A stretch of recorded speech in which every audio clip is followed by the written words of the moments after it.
Hey guys, in this video we're going to talk about Istanbul, the most populous city in Turkey. It became so important throughout history because of its strategic position on the historic Silk Road connecting Europe and the Middle East. It has a long history that spans the rise and fall of the world's most famous empires. Because of its size, Istanbul extends into both Europe and Asia. While Ankara, another large city in Turkey, was chosen as the new Turkish capital after the Turkish War of Independence, Istanbul has maintained its prominence in geopolitical and cultural affairs. Today, the city's economy is responsible for 27% of Turkey's GDP. As expected for a city of such size, Istanbul has a diverse industrial economy producing commodities such as olive oil, tobacco, cars, and electronics. As the only sea route between the oil-rich Black Sea and the Mediterranean, the Bosphorus is one of the busiest waterways in the world, with more than 200 million tons of oil passing through the strait each year.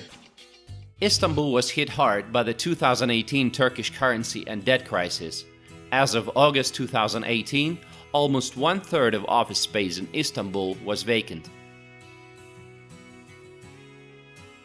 What's the average salary today? Well, according to Numbeo, it's just $430. Of course, skilled professionals like doctors and engineers can earn as much as $1,600 a month. In 2016, the city had 26 billionaires, down from 36 in 2013. Tourism is a very important part of the economy. Approximately 12.5 million visitors arrived in Istanbul in 2015, making this city the world's fifth most popular tourist destination. But in 2016, the number of tourists went down dramatically after some threats of terrorist attacks and an attempted military coup. In the city, the police are always on the alert. You can see armored vehicles and machine guns, and the police officers are not exactly very friendly. I can't blame them because they're doing their job. The city is huge. You can see endless crowds of people, even on the outskirts of the city. The Bosphorus, which connects the Sea of Marmara to the Black Sea, divides the city into a European side and an Asian side, mostly residential. Today, the city consists of 39 districts. Let's take a look at some of them. Ataşehir. It's a modern suburban district located at the junction of two major motorways in the Asian part of the city, with mostly high-rise apartment blocks and a few skyscrapers. They're now developing 18,000 more skyscraper condominiums for 80,000 people with higher incomes. There are also headquarters and offices of companies here and facilities such as tennis courts, gyms, and movie theaters. For now, choices of public transportation here are very limited, and car is your best choice, though Metro line is already on the way. Bahçelievler. It's a large middle-class residential suburb on the European side with more than 570 residents. There's a busy highway running through the district from the airport all the way to the Asian part and the Metro line M1. A lot of small parks and big shopping centers. The traffic gets pretty congested though, especially during rush hours. Bakırköy. Nice area, mostly inhabited by upper middle class population in the European part of town, not far from the historic center. The district is on the Marmara coastline. It's an important commercial area with lots of shopping centers, cafes, and restaurants. No wonder Turkish Airlines decided to have their headquarters here. Population is 221,000 people. Beyoğlu. It's a historic center of the city, separated from the old city by the Golden Horn. Beyoğlu has a number of historical sites: the largest square of Istanbul, Taksim Square, Galata Tower, and the main street, Istiklal Avenue. It's a 1.5-kilometer long street full of shops, cafes, cinemas, and art galleries. On the weekends, about 3 million people visit this area. The Fatih district. It corresponds to what, until the Ottoman conquest in 1453, was the whole city of Constantinople. Today, it's a predominantly working-class district, and that's the place where major sites are located. Süleymaniye Mosque, Sultan Ahmed Mosque or the Blue Mosque, Hagia Sophia, and also there is a number of very important architectural structures like the Valens Aqueduct across the Ataturk Boulevard and the new mosque that dominates the waterfront by the Galata Bridge. Istanbul has numerous shopping centers, from the modern to the historic, like the Grand Bazaar, which has been in operation since 1461, one of the world's oldest and largest covered markets. For many tourists, this is the real Istanbul from the postcard pictures that they had in mind when coming here. Sicily. Located on the European side of the city, it's a very prestigious part of the town. Sicily's central location adds to its desirability. Today, most of the wealthy elite of central Sicily have moved further out of the city, and the large buildings on the grand avenues are occupied by offices, banks, and big shops. Europe's largest and the world's second largest shopping mall, Cevahir Istanbul, is situated here. Climate is hot, and it makes sense that at some point you just want to go swimming. But the beaches within the city are far and few in between, and the sea, unfortunately, in Istanbul is not very clean because there are so many commercial ships sailing in the Bosphorus and the Sea of Marmara. Istanbul residents themselves prefer to take their vacations in the resort city of Antalya, and that says a lot. Winters in Istanbul are not very comfortable. Temperatures range from 3 to 9 Celsius, and sometimes it snows.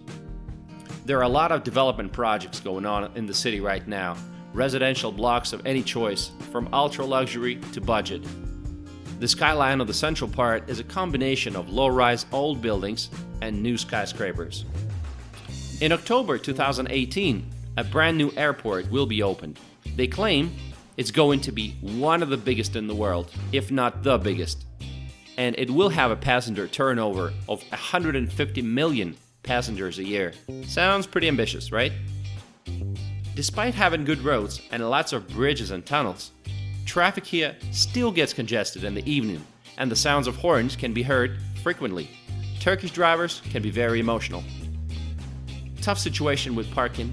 Unless you want your car towed away, you better watch where you park. Renting a car in Istanbul is an adventure, and it's not for everybody.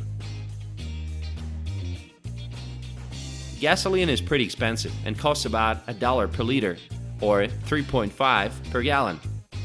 The city is full of hills, and some streets and roads can be unbelievably steep. It takes some guts to live here, let alone drive and park here. Just take a look.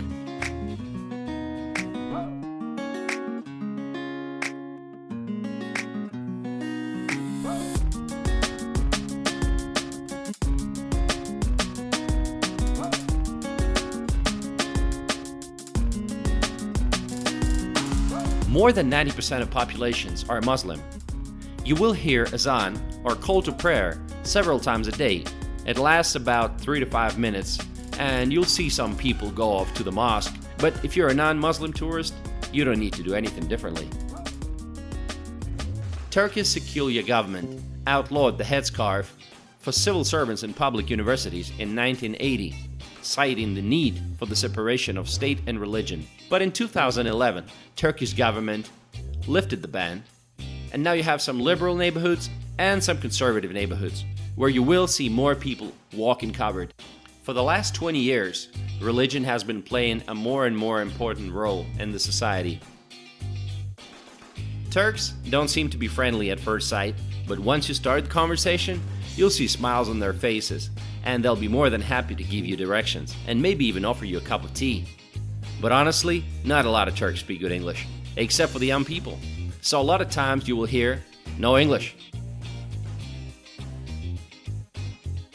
Local public transportation system is a network of trams, cable cars, subway, buses, and ferries. Istanbul subway has 8 lines and 5 more are under construction. The fare is a little less than $1. But the subway lines will not help you all over the city, so you'll have to use buses. There are 500 bus routes that carry 2.2 million people every day. Some are transit buses or metro buses with designated lanes. There are trams as well, modern tram line and nostalgic route, Tunnel Taksim. Istanbul's maritime transport runs through the Bosphorus, the Sea of Marmara, and the Prince Islands. Taxis in the city are hard to miss. They're all yellow. By the way, I've discovered that an Uber ride is always cheaper and more predictable price-wise.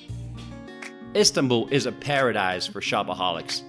In addition to large shopping centers, there are markets basically on every street. Istanbul is famous for its sophisticated and elaborately cooked dishes of the Ottoman cuisine. However, following the influx of immigrants from southeastern and eastern Turkey, which began in the 1960s, the foodscape of the city has drastically changed by the end of the century, with influences of Middle Eastern cuisine, such as kebab, taking an important place in the food scene. There are lots of street food stands that offer roasted chestnuts, fresh pomegranate juice, all kinds of kebab, and of course Turkish tea is an important part of Turkish cuisine. Istanbul is a huge modern metropolis balancing between east and west that is definitely worth visiting. And what do you guys think about Istanbul? Let me know in the comment section below. Thank you.